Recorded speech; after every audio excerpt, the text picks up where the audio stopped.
जिल्हा परिषदेचे माजी सभापती माननीय प्रवीण माने यांनी उद्याच्या लोकसभा निवडणुकीच्या बद्दल जी भूमिका या ठिकाणी स्पष्ट केली त्याबद्दल या ठिकाणी आदरणीय लोकसभेच्या उमेदवार सुनेत्रा वहिनी अजितदादा पवार साहेब यांच्या पाठीशी उभं राहण्याचा जो निर्णय त्यांनी या ठिकाणी जो घेतला त्याबद्दल मी जिल्हा राष्ट्रवादी काँग्रेस पक्षाच्या वतीनं त्यांचे मनपूर्वक आभार या ठिकाणी व्यक्त करतो। त्यांच्या या निर्णयाचे मनापासून स्वागत करतो। आज सोनाई परिवाराचा एक इंदापूर तालुक्यातच नव्हे तर संपूर्ण महाराष्ट्रभर एक वेगळा परिवार या ठिकाणी या असलेल्या माने परिवाराने निर्माण केलेला आहे। त्यामुळे आज सोनाई परिवाराने सन्माननीय अजितदादांच्या पाठीशी महायुतीच्या पाठीशी उभारण्याचा जो निर्णय घेतला त्यामुळे फक्त इंदापुरातच नाही तर संपूर्ण राज्यभरामध्ये महायुतीला एक अजून बळ मिळालेलं आहे। त्यांच्या या निर्णयामुळे अनेक लोकसभा क्षेत्रामध्ये त्याचा उपयोग देखील होणार आहे। त्यांनी घेतलेली भूमिका ही मला असं वाटतं की परवा जेव्हा भाजपचे नेते माननीय देवेंद्र फडणवीसजी या ठिकाणी आले होते त्यांच्या घरी त्यांनी सदिच्छा भेट दिली होती त्यावेळेला त्यांच्याशी झालेली चर्चा आणि एकूणच त्यांनी आता भूमिका मांडली की खूप लोकांची अशी परिस्थिती होती एकीकडे लोकसभेची निवडणूक लढवण्याचं समोरचा उमेदवार त्यांची निवडणूक लढवण्याची पहिल्यापासूनचीच इच्छा आणि पुढे काही अडचण नसल्यामुळे आधीच त्यांचं तिकीट जाहीर झालेलं होतं। पण या ठिकाणी जे काही निर्णय घेत असताना पहिल्यांदाच भाजप आहे अजितदादांचं असलेलं राष्ट्रवादी काँग्रेस पार्टी आहे आणि शिवसेनेचा असलेला एकनाथजी शिंदे साहेबांचं जी शिवसेना आहे यांनी पहिल्यांदाच एकत्र येऊन या सीट ॲडजस्टमेंटमध्ये थोडासा वेळ जात होता त्यामुळं निर्णय घेणं आणि ते जाहीर करण्यामध्ये बराचसा कालावधी जात होता म्हणून हे नाव ताबडतोब जाहीर करणं शक्य झालं नाही। पण त्या कारणानं समाजामध्ये आपल्या या लोकसभा मतदारसंघामध्ये बराचसा गोंधळाची स्थिती निर्माण झालेली होती।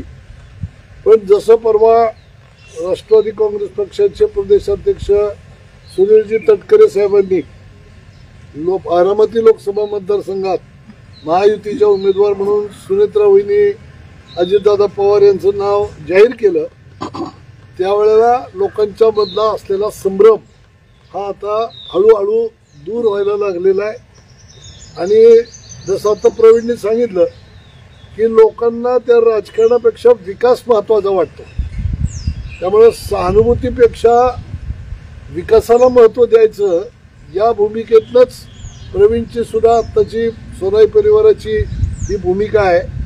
कारण माने परिवार सोनाई कुटुंब सोनाई परिवार हा विकासाच्या दिशेनं सतत क्षणाक्षणाला विकासाच्या दिशेने जाणारा हा परिवार आहे। त्यामुळे स्वाभाविकपणाने या राज्याचा या भागाचा विकास कोण करू शकतो हे लक्षात घेऊन त्यांनी घेतलेला हा निर्णय निश्चित पद्धतीने स्वागतार्ह आहे आणि त्याचबरोबर राष्ट्रहिताला देखील प्राधान्य देणार आहे। इथं उद्याची होत असलेली लोकसभेची निवडणूक ही स्थानिक विषयावरती होत नाही किंवा स्थानिक उमेदवारच द्यायचे असतात म्हणून ते उमेदवार दिले जातात पण ही खऱ्या अर्थानं होत असलेली निवडणूक ही राष्ट्रहिताला प्राधान्य देणारी आहे। त्यामध्ये सरळच विचार करायचा म्हटलं तर नरेंद्र मोदी का राहुल गांधी असं सरळ विचारणारी ही निवडणूक आहे। आणि गेल्या 10 वर्षातला नरेंद्र मोदींचा कारभार जर पाहिला तर आम्हाला असं वाटतं की त्यांनी अत्यंत उत्तम पद्धतीचा कारभार केलेला आहे। विकास तर प्रचंड वेगाने केलाय तो अनेक क्षेत्रामध्ये केलाय त्याच्याविषयी मी इथं आता बोलण्याची गरज नाही पण विकासाबरोबर या ठिकाणी या देशाचं असलेलं एक वेगळं महत्त्व जगाला पटवून दिलेलं आहे। तुम्ही बारकाईने अभ्यास करा आज जगामध्ये युद्धजन्य परिस्थिती आहे महासत्ता असलेली अमेरिका, रशिया सारखी ह्या महासत्ता सुद्धा या युद्धामध्ये ओढले गेलेले आहेत. फक्त एकमेव आपला भारत देश असा आहे की ज्या भारत देशाला या युद्धामध्ये आपण गेलेलो नाही, किंबहुना युद्धजन्य परिस्थिती सर्व जगभर असताना भारत देशाची प्रगती या ठिकाणी करताना आपल्याला पाहायला मिळते. आज या देशाचं महत्त्व जगामध्ये इतकं वाढलं की या भारत देशाकडं विश्वगुरूच्या भूमिकेतून लोक बघायला लागली.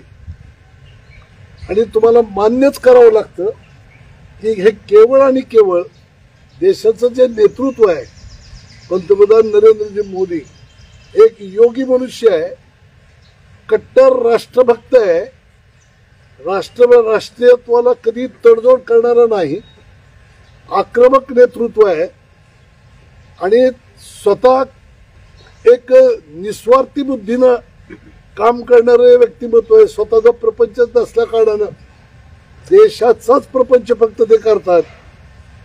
दिवाळी आपण साजरी करतो ते सीमेवरती जाऊन लष्कराच्या लोकांबरोबर दिवाळी साजरी करतात.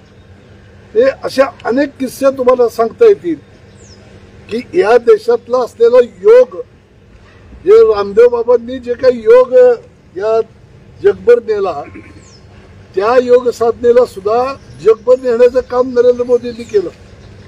हे एक व्यक्ती त्या योगातून किती सुधारू शकते, एक व्यक्ती समाज कसा बलशाली होऊ शकतो, अशा अनेक गोष्टी, छोट्या छोट्या गोष्टी आपल्याला वाटतात, पण खऱ्या अर्थानं सांस्कृतिक विकास सुद्धा महत्वाचा आहे. या देशाचा इतिहास जपणं देखील महत्वाचं आहे. या असंख्य गोष्टी बरोबर घेऊन योग्य रीतीनं योग्य दिशेने घेऊन जाऊन एक स्वतःची कल्पकता दाखवणं. आज कुणाचं म्हणणं असलं, काही जरी असलं तरी काश्मीर 370 कलम रद्द करणं सोपी गोष्ट नाही. आज यामध्ये जवळपास 65,000 निरपराध नागरिक गेल्या 30-35 वर्षात मारले गेले. आपल्या कुटुंबातले गेलेले नाहीत, त्यामुळे आपल्याला त्याचं काही स्वारस्य नाही, दुःख नाही. पण ज्यांच्या कुटुंबातली व्यक्ती केवळ काश्मीर भारतात राहावं म्हणून धडपडली आणि मारली गेली, त्यांच्या घरामध्ये काय वातावरण असेल याची कल्पना तरी कमीत कमी करावी. असं हे काश्मीर भारत देशाचा असलेला शीर आहे. जर नरेंद्र मोदी नसते तर शेजारचं शत्रुराष्ट्र पाकिस्तान हे काश्मीरवरती कब्जा करून देशाचा नकाशा बदलू शकला असता. इतक्या वाईट अवस्थेमध्ये काश्मीर चालला होता. पण त्या काश्मीरमध्ये परत एकदा तर काश्मीर देशामध्ये ठेवणं आणि भारताचा अविभाज्य भाग करणं, 370 कलम रद्द करून, तुम्हाला उद्या जर वाटलं काश्मीरमध्ये जागा जमीन घ्यायची तर तुम्ही घेऊ शकता. पूर्वी घेता येत नव्हती. काश्मीरमधला मनुष्य कुठेही देशामध्ये येऊन जमीन घेऊ शकत होता, आपल्याला घेता येत नव्हती. माझ्या मते लोकसभेची निवडणूक ही राष्ट्रहिताची निवडणूक आहे, त्याला प्राधान्य देणं हे अत्यंत महत्वाचं आहे. या वेळेला नाही द्यायचं लोकसभेच्या निवडणुकीला तर ग्रामपंचायतीला देणार का? बाकीच्या स्थानिक प्रश्नावरती होत असलेल्या निवडणुका असतात. पण असं एक नेतृत्व आहे की जे सुरक्षितता देऊ शकतं, समाजाला सगळ्याला बरोबर घेऊन जाऊ शकतं. इथं कुठल्याही पद्धतीचा भेदभाव करू शकत नाही. व्यक्तिगत आता भेदभाव जे करतायत ती लोक त्यांच्या व्यक्तिगत स्वार्थासाठी आहे, त्यांचं राजकीय हित जोपासण्यासाठी आहे. एक इम्पार्शियल मनुष्य सगळ्या राजकारणापासून दूर जाऊन या निवडणुकी जर या निवडणुकीकडे जर जो कोणी निरपेक्ष पद्धतीनं पाहिल तर तो नरेंद्र मोदींनाच मत देईल. त्यामुळं लोकसभेची निवडणूक ही नरेंद्र मोदी का राहुल गांधी हे ठरवणारी निवडणूक आहे. आणि राहुल गांधी कसे पप्पू आहेत हे याच लोकांनी आम्हाला अनेक वर्ष सांगितलेलं आहे. तेव्हा अशा माणसाच्या हातामध्ये देश चालवायला देणं हे माझ्यासारख्या राष्ट्रीयत्व मानणाऱ्या माणसाला आवडणारा विषय नाही. माझ्या घरात 3 स्वातंत्र्य सैनिक आहेत. आजोबा, माझ्या आईचे वडील, माझ्या वडिलांचे चुलते आणि माझे स्वतःचे वडील गोवा मुक्ती संग्रामात आहेत. त्यामुळं तुमचा काही भूमिका आमच्याकडे बघण्याची असू द्या, राष्ट्राचं हितच डोळ्यासमोर ठेवून आम्ही जाणार. त्यामुळे माझे आदरणीय पवार साहेबांचे संबंध किती तुम्हाला सगळ्यांना माहिती आहे. पण साहेबांनी घेतलेली भूमिका ही ते काँग्रेसचं नेतृत्व राहुल गांधीला पंतप्रधान करणारी जर असणार आहे, तर साहेब माझे कितीही घरातले असू द्या, कितीही जवळचे असू द्या, मी साहेबांना विरोधच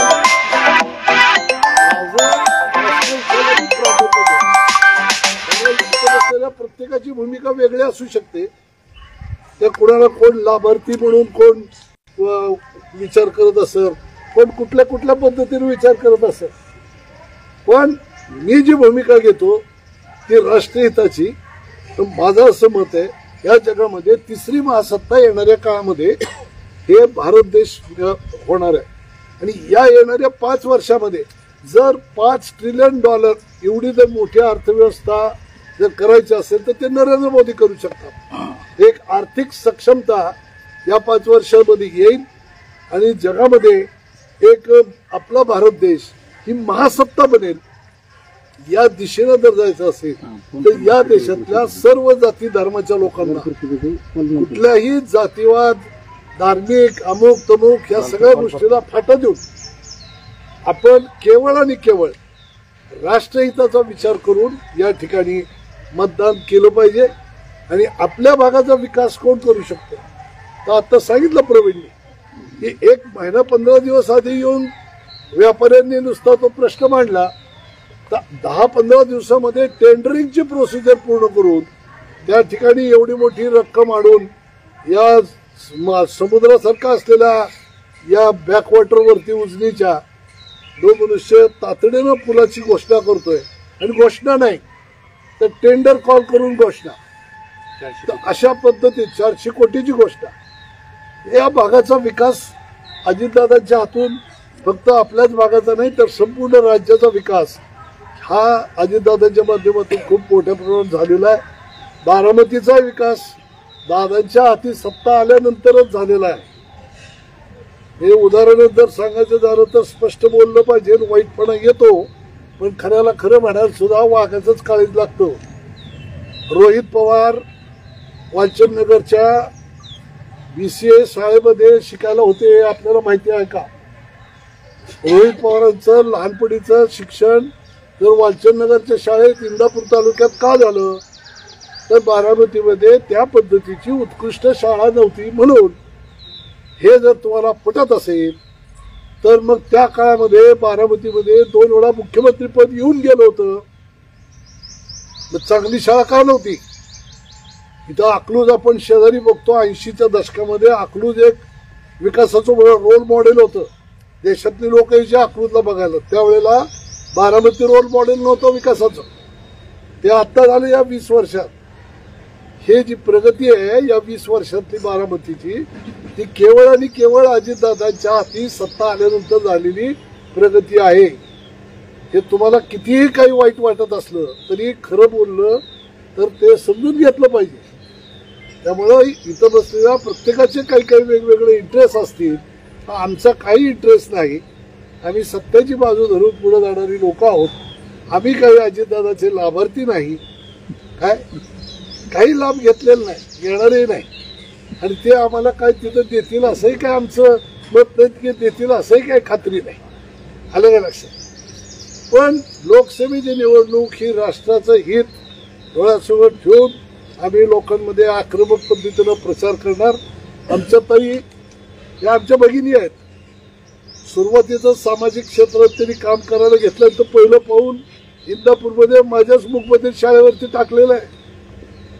आणि तिथपासून आता परवाचा निर्णय होईपर्यंत ताईंच्या प्रत्येक राजकीय प्रवासामध्ये आम्ही त्यांचं साक्षीदार आहोत, साथीदार आहोत.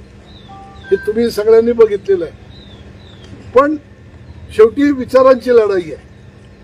आज जर विचार केला की इकडं सगळ्यांनी एकत्र येऊन जर नरेंद्र मोदीच्या पाठीशी उभं राहायचं ठरवलं असतं, पार्टी फुटली नसती, कार्यकर्त्यांचं नुकसान झालं नसतं, सगळे एक संघ पार्टी राहिली असती, महाराष्ट्राचंही कल्याण झालं असतं. पण ते का कसं कुठं ते तुमचं तुम्ही ठरवा, तुम्हाला प्रत्येकाला तो अधिकार आहे. पण आज हे करणं शक्य होतं. ताईंना राष्ट्रीय नेतृत्व देण्यालाही मान्यता होती आणि कुठलीच काही अडचण नव्हती. साहेबांनी रिटायर व्हायची सुद्धा गरज नव्हती, फक्त आशीर्वादाच्या भूमिकेत राहण्याचा विषय होता. तर राज्यामध्ये अजितदादांनी सगळं सांभाळलं असतं. आज दादांनी काय दिलं म्हणून सगळे आमदार जवळपास बरोबर आले, सगळे मंत्री बरोबर आले. नावं घेतली जातात वळसे पाटलांची, छगन भुजबळ साहेबांची. हे सगळे लोक बरोबर का आले? हे मेजॉरिटी पक्ष संघटना 80% जास्त पुढं का आली? अजितदादांच्या सोबत का गेली?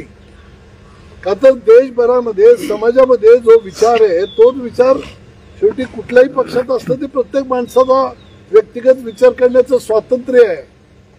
त्यामुळे प्रत्येकाला ते वाटत होतं म्हणून घेतलेली ती भूमिका आहे. आज ताईंच्या बरोबर आम्ही 15 वर्ष प्रामाणिकपणे काम केलं.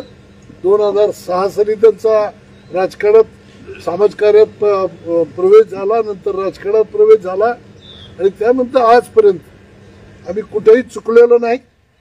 त्यांना सहकार्य करण्यात मदत करण्यात गाफील राहिलो नाही. किंबहुना याच्या पुढे जाऊन सांगेन की ज्या वेळची निवडणूक झाली होती त्या आपल्या काय ते लोकसभेची दुसरी टर्म आधीची जानकर, महादेवराव जानकर, तर महादेवराव जानकरांच्या विरोधात आम्ही जे काम केलं त्या महादेवराव जानकरांनी आम्हाला नंतर बोलून दाखवलं की तो आणि भरण्या दोघांनी माझं वाटोळं केलं.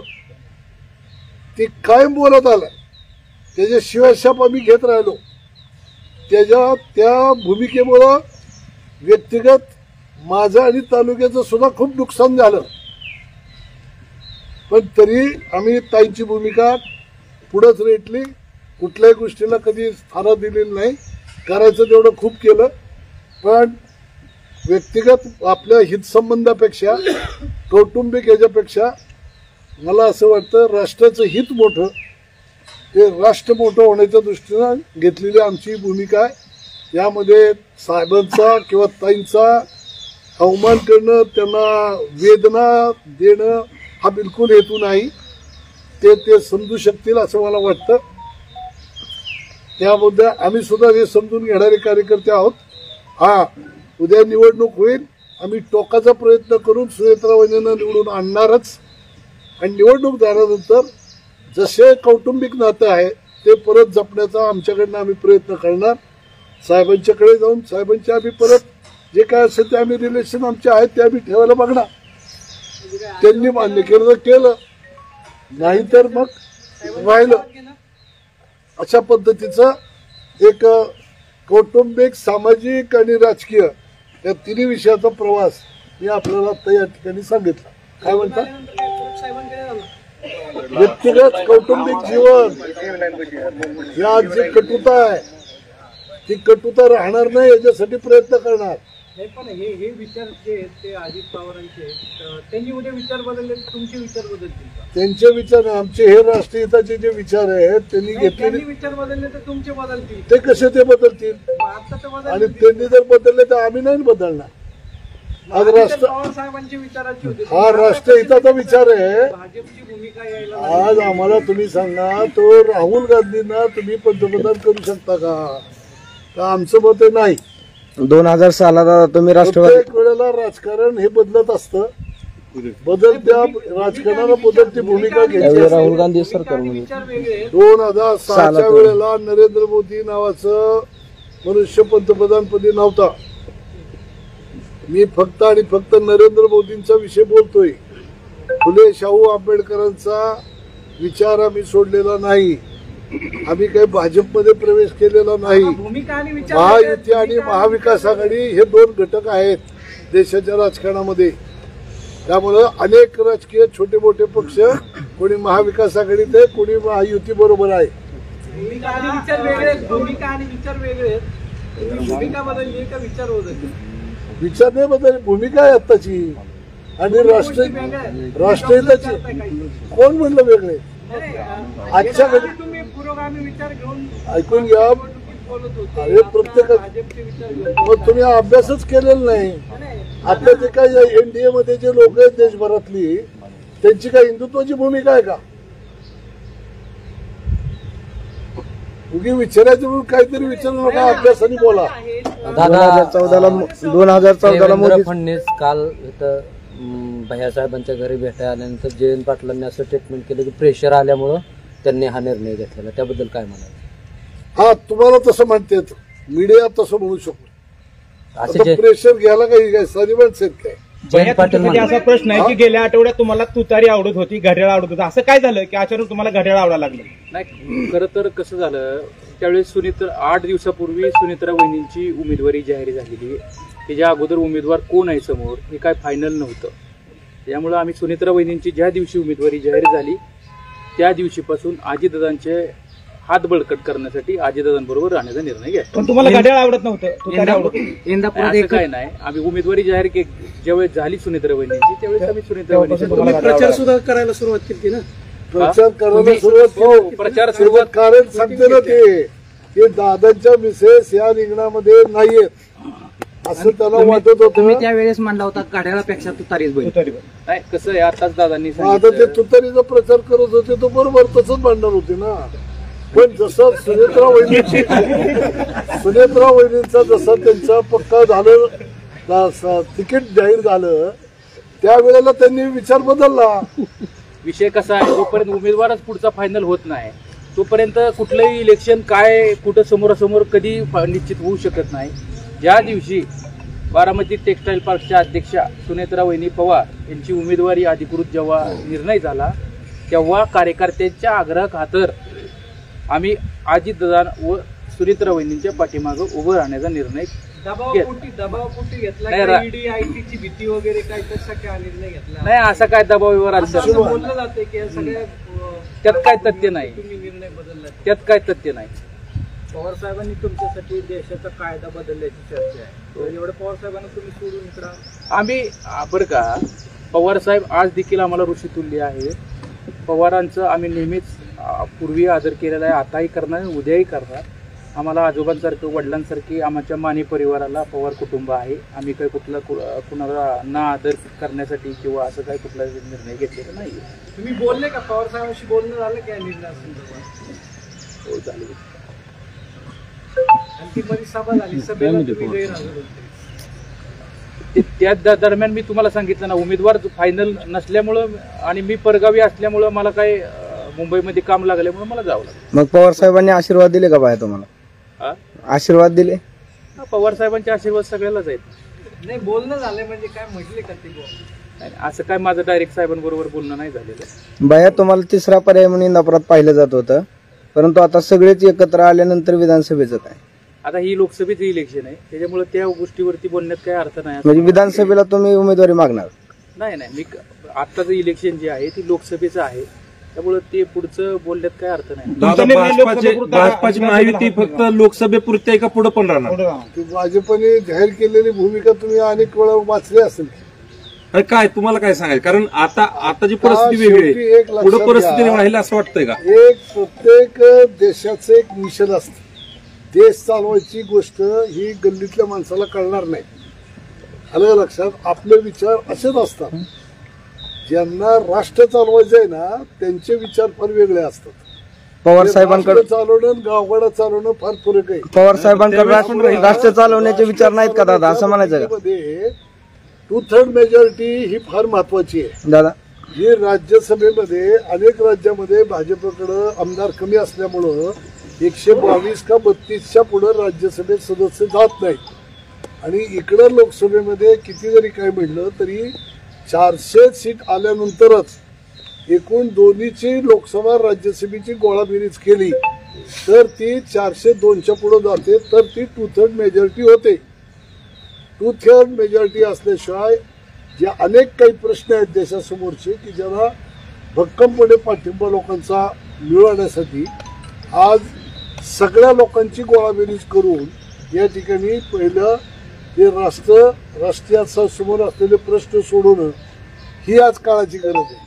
आज राष्ट्रांनी कुठले निर्णय घेतात, पर्यावरण आहे किंवा अजून असंख्य उद्या स्पेस मधले विषय आहे.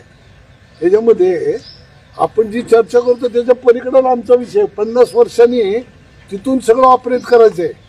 दादा संपर्कात किती लोक आहेत आता? प्रवीण दादांचं झालं, किती लोक संपर्कात आहेत? बहुतेक आता अजून आत्ताशी जमवाजमव झाली आहे.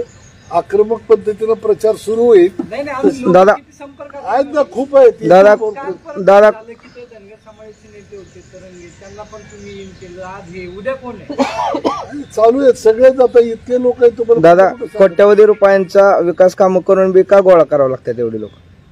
कोट्यावधी रुपयांचा इंदापुरात विकास निधी आला तरी पण का मग एवढं खालच्या हे करून जमा करावं लागतात? अब लोकांनी एकत्र आले ना काय त्या विकासाच्या कामामध्ये. पण विचार वेगळा असताना कालपर्यंत विचार कुठलं जुळत नव्हतं. विकासाच्या बाजूने एकत्र कालपर्यंत प्रवीण माने कुठंच नव्हतं.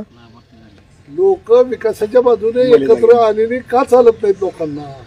दादा विकासाच्या बाजूने येऊ द्या ना दादा, पण म्हणजे विचार कुठंच काही म्हणजे जनतेला कळतं नाही. असं जनतेला कळत नाही का की बाबा कालपर्यंत प्रवीण मानेंची भूमिका वेगळी होती, आज अचानक काय झालं की देवेंद्र फडणवीस येऊन जातात किंवा बाहेर चर्चा अशी आहे की त्यांच्यावर दबाव आहे. त्याच्यामध्ये काही तथ्य नाहीये, त्या चर्चेला काही महत्व नाहीये. आणि मग तुम्हाला मी सांगितलेलं आहे की आम्ही कुठलाही पक्षांतर केलेलं नव्हतं. आम्ही राष्ट्रवादी काँग्रेस पक्षामध्येच होतो आहे आणि तिथंच असणार आहे. आणि अजितदादांचं आम्ही जोरदार पद्धतीने दादा तुम्ही भाजपच्या विकासाचा अजेंडा मांडता. दादा तुम्ही भाजपच्या विकासाचा अजेंडा मांडत असताना तुमचं वैयक्तिक झालं, पण तुमच्याच या विद्यमान आमदार आहेत आणि त्यांचे तालुकाध्यक्ष या अगोदर भाजप हा जातीयवादी आहे म्हणतात. आता तुम्ही भाजपसाठी प्रचाराला उतरता. तसे क्लिप पण व्हायरल झाले. क्लिप आहेत. वेळ आहे का तुमच्याकडे माझा ऐकायला? हो आहे ना दादा, आहे वेळ आहे. या देशामध्ये 35-40 वर्षापूर्वी 2च राजकीय मतप्रवाह असायचे. पण जसं जसं जागृती होत गेली छोट्या छोट्या घटकांमध्ये समाजामध्ये राज्यांचे प्रश्न वेगवेगळे वरती आले, तसे राज्यस्तरावरती पार्ट्या निर्माण झाल्या, वेगवेगळे पक्ष निर्माण झाले आणि या सगळ्याचा परिणाम राष्ट्रीय स्तरावरती थ्रूआउट संपूर्ण काश्मीर टू कन्याकुमारी असलेले काही एकच पार्ट्या ज्या होत्या त्या पार्ट्या कमकुवत होत गेल्या. त्यामुळं लोकल पार्टीला किंमत आली. हे मान्य आहे का?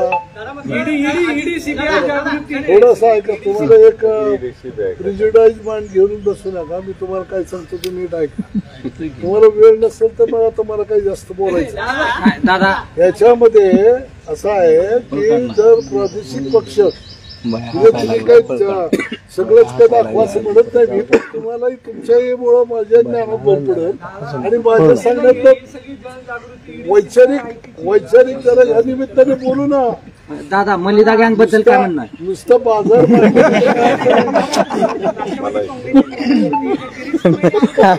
आम्हाला इथं हे तुम्ही ऐकूनच घेणार असतं तर काय बोलायचं? माझं वाक्य माझं आधी काल यशवंत माने म्हणाले की अजितदादाला आम्ही भाग पाडलं. उत्तर माझ्या ह्याच्यामध्ये आहे, पण थोडस ऐका तरी.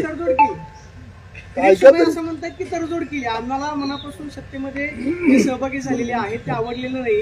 ही पॉलिटिकल ऍडजस्टमेंट आहे. तुम्हाला तसंच वाटतं? कोण म्हटलं असं? किरीट सोमय्या म्हणतात की ज्यांनी तुमच्यावरती आरोप केले, तुमच्या नेत्यांना जेलमध्ये टाकण्याची भाषा केली, ते किरीट सोमय्या असं म्हणतायत. किरीट सोमय्यांचं व्यक्तिगत मत आहे, त्यांच्या पक्षाचं आहे का? काल सत्ता बदल होण्यामध्ये त्यांचा बराचसा वाटा हो, आहे असं तुम्हाला वाटतं? त्यांचं वाट आहे. दादा काल यशवंत माने असं म्हणाले. मलिदा गँग बद्दल तुमचं काय म्हणणं? तुम्ही दाखवा मलिदा कोणी कोणी घेतलाय ते. दादा काल यशवंत फार अभ्यास आहे त्याच्याबद्दलचा. पण दादा तुम्ही म्हणले इंदापूर तालुक्यात तुम्ही दाखवा ना कोणी मलिदा घेतलाय ते. रोहित पवारांनी खांदा लावून काम केलेलं हा, रोहित पवारांनी दाखवा आवाहन करतो मी. दादा मलिदा गँग जे म्हणतात ना ते, तर ती मलिदा गँग कुठली आहे? आता काही 4 कॉन्ट्रॅक्टर आहेत, त्यांनी कामं करायची नाहीत का? हर्षवर्धन पाटलांनी पण तो त्या नावाचा उल्लेख केला, मलिदा गँग म्हणून उल्लेख केलेला आहे त्यांनी त्यांच्या भाषणामध्ये. कुणी हर्षवर्धन पाटलांना विचारा ना नाव. ना आता तुम्ही सगळे एकत्र आहेत ना, आम्ही एकत्र आहे म्हणून आता मला माहित नाही मलिदा गँग. विचारांसाठी तुम्ही एकत्र आला, तुम्ही नक्कीच विचारा तुमच्याकडे ना उत्तर आता. असेल. अहो, तुम्ही त्यांना विचारा मलिदा गँग कुठली आहे, दादा यशवंत माने कोण काल नाव आहे, तर ते प्रूव्ह करा. यांनी सत्ता आल्यानंतर यांना ही मलिदा मिळाला, प्रूव्ह करा ना. फुकटचं असं प्रवीण शेटला एक प्रश्न आहे माझा की राष्ट्रवादी काँग्रेस पक्षाच्या फुटीनंतर 2 गट झाल्यावर आपण बराच काळ शरदचंद्र पवार गटामध्ये सक्रिय होता. आज आपण भूमिका बदलून ज्या गटामध्ये येऊन या ठिकाणी आलाय, हा प्रवेश समजायचा का स्वगृही आलं म्हणायचं का पाठिंबा दिलेला आहे म्हणायचं? नाही मी त्यांच्या बरोबरच होतो. राष्ट्रवादी काँग्रेस पक्षातच आहे मी. नाही, सगळ्यात आता ते साहेब- तुम्ही पवार साहेबांबरोबर होता का? अजितदादांबरोबर आहे आणि पक्षात आहे. भाईसाहेब तुम्ही पवार साहेबांबरोबर होता. पाठिंबा नाही. पाठिंबा नाही, पक्षातच लक्षात आहे. घ्या, सक्रिय कार्यकर्ता म्हणून काम करणार. कामाच्या व्यापामुळं प्रवीण ऍक्टिव्ह राजकारणात कुठेही नव्हता. जे फूट ऐका ना, फूट झाली तुतारीसाठी ती मिटिंग घेत होते. वर्ष दीड वर्षाच्या कालावधीमध्ये प्रवीणने स्वतः एक इंडस्ट्री उभी केलेली आहे. त्यांना सांगेल. ती इंडस्ट्री उभी करत असताना दादा लक्षात घ्या, ती इंडस्ट्री उभी करत असताना वेळ भरपूर दिला जातो. त्या वेळ त्याचा तिकडं राजकारणामध्ये कमी होता. पण त्याचा अर्थ त्यांनी राष्ट्रवादी सोडली असं होत होतं का? पहिली तुतारी भैयासाहेबांनाच वाजवली. पहिली तुतारी भैयासाहेबांनाच वाजवली. त्यांनी सांगितलं की आता उमेदवारी तिकडे जाहीर नव्हती म्हणून मी तिथं होतो म्हणून सांगितलं. पण अजितदादाचा वहिनीची उमेदवारी जाहीर झाली होती, त्यांच्या वहिनीचाच कुठला जर उमेदवार असता तर अजितदादाचाच होता. दादा पहिली तुतारी यशवंत मानेंचं म्हणणं असं आहे की आम्ही अजितदादांना भाग पाडलं. यशवंत मानेंचं मत असं आहे की आम्ही अजितदादांना भाग पाडलं बाहेर पडायला, म्हणजे सत्य भाजप बरोबर येण्यास. कोण म्हणलं? यशवंत माने आमदार, मोहोळचे आमदार, हा. की अजितदादांना आम्ही भाग पाडलं सत्तेत ह्यांच्या बरोबर यायला. बरोबर आहे की म्हणजे त्याशिवाय एवढे आमदार आणि मंत्री आले का बाहेर? अहो, दादांचं शपथविधी झाला तेव्हा दादा एकटे नाही, पडले, आता तुम्हाला माहिती का म्हणजे नाही? तफावत होते ना विचारांची. ती विकास निधी म्हणतात, विकास काम दादांचा म्हणतात. शपथविधी जो सकाळचा झाला त्यावेळेला दादा एकटे पडले का नाही? तुम्ही बघितलं. बरोबर. मग त्यावेळेला दादांनी आता भूमिका घेताना सांगितली की मला तुम्ही सारखं तोंडावर पाडता, तुम्हीच करायला लावता, आता मी मागं थांबतो, तुम्हाला काय करायचं ते तुम्ही करा, मी तुमच्याबरोबर आहे. आणि मग सगळ्या आमदारांनी मंत्र्यांनी निर्णय घेतल्यावर दादा मागणार हे झाली, नाव दादांचंच होणार. पण दादांनी भूमिका आमदारांच्या मध्ये बसताना अशी घेतलेली होती. त्यामुळे सगळ्या आमदारांनी, आता रोहित पवारांनी भाजपमध्ये जाण्याचा यासाठी आग्रह धरला होता. हे सांगितलं तर तुम्हाला खरं नाही वाटत? दादा कालपर्यंत आमदार दत्तात्रय भरणे तालुक्यामध्ये तिकीट जाहीर होऊन सक्रिय नव्हते, कालपासून सक्रिय झाले. ते 8 दिवस काय कोण सक्रिय नव्हते? दत्तात्रय भरणे कालपर्यंत सक्रिय नव्हते. 12 महिने 18 काळ सक्रिय असलेल्या माणसं सुनेत्रा पवारांचा प्रचार करण्यात ते सक्रिय नव्हते. त्यांनी कालपासून दौरे ते गावोगाव दोन रोज विकासाची कामाची भूमिपूजन उद्घाटन करते. ते आचारसंहिते आत्ताच नाही म्हणत की रोज चालू 12 महिने त्यांचा प्रचारच चालू होता. जेवायला मिळालं माणसाला, माहिती झाल्या, हे झालं, सुखात दुःखात पळापळ करते. ते कामातच नाही म्हणते. म्हणजे प्रचाराचा विचार हे कशासाठी करतात ते? दादा महत्वाचा हे प्रश्न आहे. करतात कशासाठी? दादा हे राजकारण कशासाठी करतात ते? त्यांची स्वतंत्र पार्टी का काय तेव्हा पक्षासाठीच करतात ना. आणि त्यांचा प्रश्न वेगळा होता दादा. त्यांचा प्रश्न असा होता की त्यांचा प्रश्न समजलो. दादा एक महत्वाचा प्रश्न आहे. पक्षासाठी कुठं काय आता पक्षासाठी नाही तर ती कशासाठी करतात? दादा एक महत्वाचा प्रश्न आहे. विकास नाही झाला आता म्हणतात की हो, विकास सर. आम्ही अजितदादांबरोबर गेलो. मग विकास झाला होता की नव्हता झाला?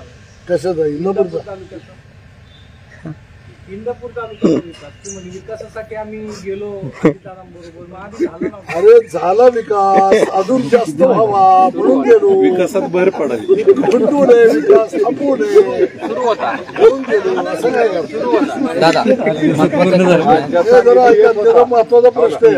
ऐका. हर्षवर्धन पाटील स्वतः सभेत सांगतात मी 1 ते 2-4 वेळा कार्यकर्त्यांना किंवा त्यांच्या मतदारांना सांगितलं, पण 5व्यांदा ऐकते. नेत्यांचं मनोमेलन होईल, पण जनता काय करेल ह्याबद्दल तुमचं काय म्हणणं आहे? जनतेचं कोणी सांगावं? त्यालाच एक जोडून प्रश्न असा आहे दादा, की पालकमंत्री म्हणून अजितदादा शेवटी जनता जी आहे ती अशी जनता ही आमच्या बरोबरच राहणार. त्याचं कारण सांगतो. आणि ही सगळे प्रमुख लोक जे जनतेच्या रोज सुखदुःखात आहेत, इथं गावात काय पाहिजे काय नको हे ठरवणारी आहेत, मदत करणारी आहेत. कुणाला व्यक्तिगत, कुणाला दवाखाना, विचार अमुक तमुक, खोट झालं तरी उभे राहणारी आहेत. सगळेच आहेत ना. हर्षवर्धन पाटील त्यांच्या परीनं करतात, प्रवीणच्या परीनं, आम्ही आमच्या परीनं, बर्डे मामा, कोण प्रत्येकाला करतो दे ना. मग ह्या सगळ्यांना सोडून देतात काही लोक. आमदार भरण्याबद्दल खूप नाराज आहे. त्याबद्दल भाजपच्या कार्यकर्त्यामध्ये नाराजी असल्यामुळे त्याचा फटका कुठेतरी बसेल का? भाजपच्या विरोधातच बहिणींनी निवडणूक लढवली मान्य का? मग भाजपचा एक वेगळा वर्ग आहे आणि बहिणींचा एक वेगळा वर्ग आहे. ते भाजपचाच प्रधानमंत्री करायला आम्ही दर पडतो. मग ती भाजपची लोक म्हणतात नको नको नको नको पडतो. स्थानिक लेवलचं राजकारण, नको नको नको ग्रामपंचायत लेवलचं राजकारण, भाजपची लोक म्हणतात नको नको नको. भाजपच्या ग्रामपंचायत लेवलचं राजकारण म्हणतात. नेते म्हणत नाहीत, नेते भाजपचा स्थानिक लेवलचं राजकारण वेगळं आहे दादा. तुम्ही सांगताय सर्वसामान्य कार्यकर्ता स्थानिक लेवलचं राजकारण वेगळं आहे दादा. स्थानिक लेवलला आताही गावागावाची राष्ट्रवादीमध्ये संघर्षच आहे. कोणत्याही गावात जावा तुम्ही, भाजपचे तुम्ही म्हणता, पण तुम्ही सांगताय उत्तर ते वरच्या लेवलच्या, खालच्या लेवलचं ग्राउंड लेवल असते. काम करत असताना ही काम करणारं मनुष्य कुठेतरी चुकलं तर ते धरून बसवलं लागतं. अलग लक्ष मनोमिलन कसं व्हायचं असं त्यांचा विषय आहे. होतंय सगळं होतंय, तुम्ही काळजी करू नका. 15 दिवसाची परिस्थिती बघा. आमचं एकच म्हणणं आहे, नेते मंडळी अमेरिकेसारख्या ठिकाणी जाऊन सांगतील की मोदींना पंतप्रधान करा, पण ग्रामीण भागातला ग्रामपंचायतचा ग्रामस्थ हा ह्या गोष्टी ऍक्सेप्ट करेल का? तिथली नाराजी तुम्ही दूर करू शकताल का दादा? विकास निधी संदर्भात पण दादा नाराज आहे. तुमच्या गावात येतो, तुमच्या गावात येतो, 1-2 मिनिटं थांबा, मला उत्तर देऊ द्या. म्हणाला भाईसाहेब की मी तालुका तुमच्या गावात येतो, तुमच्या घराच्या आजूबाजूलाच मी विचारतो. तुम्ही असं म्हणाला आज तुमच्या गावात येतो, तुम्ही असं म्हणाला की राष्ट्रवादी काँग्रेसमध्ये आजही राष्ट्रवादी काँग्रेसमध्येच आहे. राष्ट्रवादी काँग्रेसमध्ये जवळपास 1 वर्षापूर्वी फूट पडली, दोन्ही गट वेगळे झाले. त्यावेळी इंदापूर तालुक्याचे आमदार दत्तात्रय भरणे आणि नेते प्रदीप कराडकर यांनी आपली भूमिका स्पष्ट केली आणि अजित पवारांना आम्ही समर्थन देतो हे त्यांनी जाहीररित्या प्रेस घेऊन सांगितलं. तुम्ही असं काहीच न करता तुम्ही थेट तुमचं समर्थन शरद पवारांना दर्शवलं. त्यानंतर निवडणूक आयोगानं राष्ट्रवादी कोणाची यावरती शिक्कामोर्तब केला आणि ते अजित पवारांची हे पाठीमागच झालं. तरी देखील तुम्ही राष्ट्रवादी, आता तुम्ही म्हणता की मी राष्ट्रवादी बरोबरच होतो, मग प्रश्न हा येतो की संपूर्ण देश बघतोय की सुप्रिया सुळे विरोधात सुनेत्रा पवार हीच लढत या ठिकाणी होणार आहे, कारण तगडा उमेदवार त्या पद्धतीचा इथं भेटणार नाही.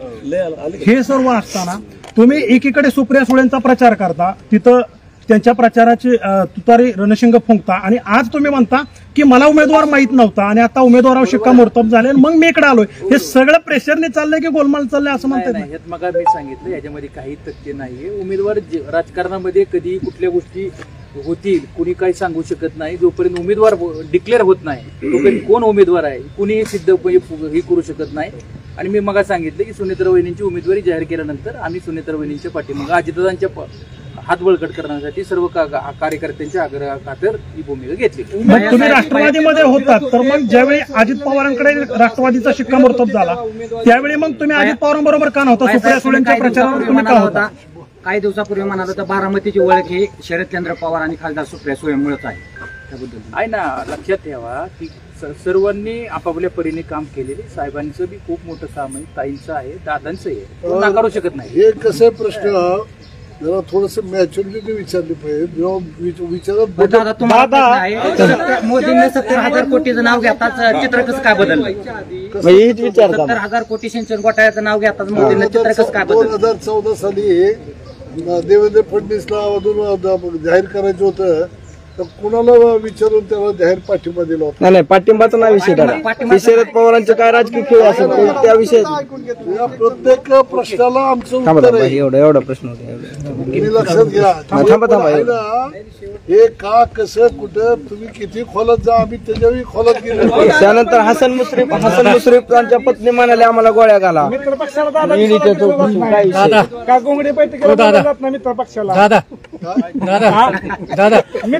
विश्वासात घेतलं जात नाही.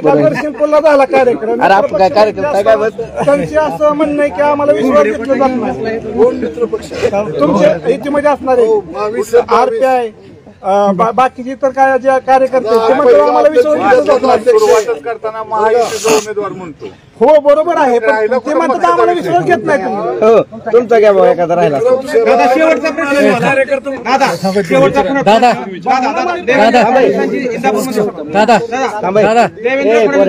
निवडणूक आयोगाच्या निर्णयानुसार धार्मिक ठिकाणी बैठका किंवा प्रचार करण्यास प्रतिबंध आहे.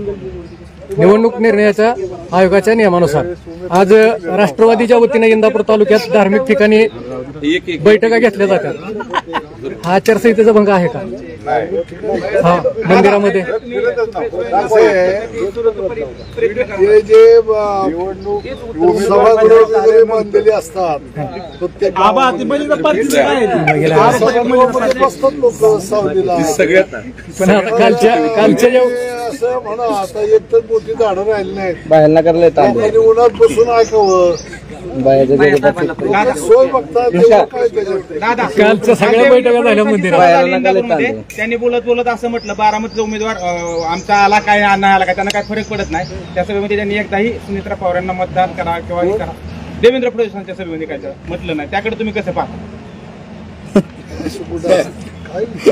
काल हर्षवर्धन पाटलांनी त्यांना सांगायचं की इथं प्रचार करा म्हणून आलेले होते.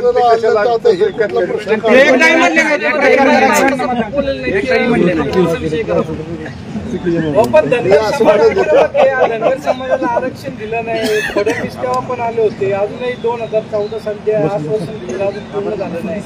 समाज म्हणते धनगर समाजाची फसवणूक केली. मग तुम्ही कसं बघता आता कसं एक करणार धनगर समाज? समाजाचं फसवणूक कोणी काय केलेली नाही आणि त्या हे सगळे प्रश्न जे आहेत ते कोर्ट कचेरीमध्ये अडकलेले आहेत आरक्षणाचे. एक लक्षात घ्या. समाज आक्रमक आहे ना, भाजपने फसवणूक केली म्हणून. मग तुम्ही कसं त्यांना सामोरं कसं जाणार? कोणी आक्रमक नाही. तुम्हाला आक्रमकता दिसते. आजच्या पत्रकार परिषदेत उपस्थित